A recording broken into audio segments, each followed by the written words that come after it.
দর্শক এব্রিকলা দেখা যায় টাটকা জিন্দা ওলিকে। জীবিত অলি দেখেননি জীবনে, মরা অলি দেখেছেন। বিভিন্ন গাছতলায় আস্তানায় শুয়ে আছে, মরা অলি মনে করে। জীবিত অলি যদি কেউ বাংলাদেশে দেখতে চান, কোন দরবারে যাওয়ার ঠিক দরকার ঠিক নেই, ডাক্তার শফিকুর রহমানের দিকে একদম তাকাবেন, ঠিক। ওটা টাটকা জিন্দা অলি। আমি নিজে সাক্ষী দিচ্ছি, তার যে ইবাদতের মাত্রা, না তার যে বলিস না। ইখলাস, দ্বীনের জন্য যে কোরবানি এবং আল্লাহর প্রতি তার যে তাওয়াক্কুল কোন পর্যায়ের, আপনারে মাথায় ধরবে না।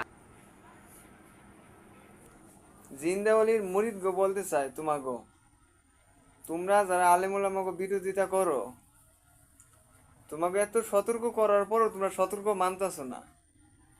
তাও ভিডিও করো, উল্টা পুল্টা ভিডিও করতেছো, উল্টা পুল্টা কমেন্ট করতেছো, তাও সতর্ক করার পরও মানতেছো না। জিন্দা ওলির মুরিদ গো বলতেছি, তোমাগো হইলো কমি অঙ্কের আলেমুলামায় মাত্র 3 জন দিমু তোমার সাথে মোকাবেলা করার জন্য, আর তোমরা 20 জনাইও। আমাকে খালি রেজাল্ট করবে আবরার রেজাল্ট রফিকি।